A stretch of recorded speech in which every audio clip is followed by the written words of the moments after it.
आणि एक मोठी बातमी, नीट पेपर लीक प्रकरणी आता सर्वत्र आंदोलनं सुरू झालेली आहेत। दिल्लीत तर आंदोलन सुरूच आहे, पण इकडे मुंबईत सुद्धा चेंबूर सिद्धार्थ कॉलनीत चेंबूरच्या तिकडे आंदोलन सुरू झालेलं आहे आणि या आंदोलन स्थळावरनं जुई जाधव आपल्या सोबत जोडले गेले आहेत। जुई, काय अधिकचे अपडेट्स आहेत?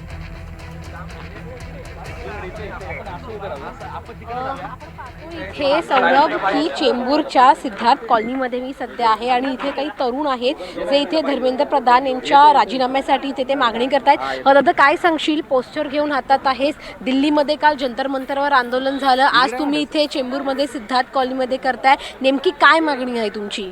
मुळात म्हणजे आमची मागणी असं आहे की ज्या शिक्षण मंत्र्यांमुळे एवढ्या विद्यार्थ्यांना त्रास होतोय त्यांचा राजीनामा एक 24 तासाच्या आतमध्ये झाला पाहिजे।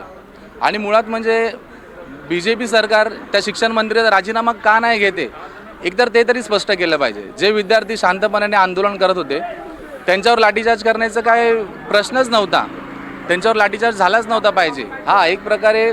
आणि दुसरी गोष्ट अशी आमची की ज्या 20-22 विद्यार्थ्यांनी जी आत्महत्या केली त्यांना 1 कोटी निधी भेटायला पाहिजे। आणि शिवाय जी शिक्षण पद्धती आहे त्या शिक्षण पद्धतीमध्ये पण काहीतरी सुधारणा व्हायला पाहिजे।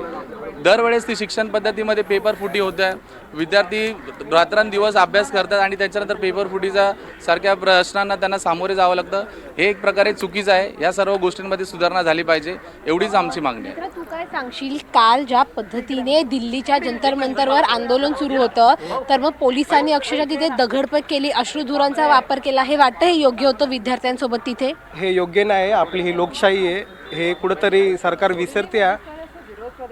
हा जो विरोध आहे हा स्टुडंट लोकांचा विरोध आहे आणि तिथं जर ते लोक जर हे अशी हुकुमशाही करत असेल तर हे चुकीचं आहे। तुम्ही धर्मेंद्र प्रधान यांच्या राजीनाम्याची मागणी करत आहात का? तुम्ही देखील इथे पोस्टर घेऊन उभे आहात सगळे, तुम्ही दिल्लीच्या मुलांसोबत आहात का? आम्ही दिल्लीच्या मुलांसोबत आहोत, सर्व स्टुडंट लोकांबरोबर आम्ही आहोत। आमचा सिद्धार्थ कॉलनीमधला एक तरुण वर्ग त्यांच्याबरोबर आहे आणि आमचा पूर्णपणे त्यांचा पाठिंबा आहे।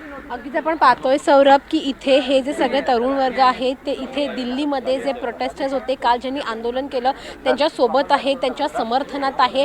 आणि आपण पाहतोय की इथे आता हे केवळ 2 लोक आहेत, मात्र अजूनही काही लोक आहेत जे इथे येणार आहेत आणि जमा होणार आहेत आणि आंदोलन करणार आहेत। कारण का दिल्लीमध्ये काल ज्या पद्धतीने जे विद्यार्थी आंदोलन करत होते त्यांच्यावर दगडफेक करण्यात आली, त्यांच्यावर अश्रुधुरांचा मारा करण्यात आला, या सगळ्याचा विरोध आता इथे होत आहे।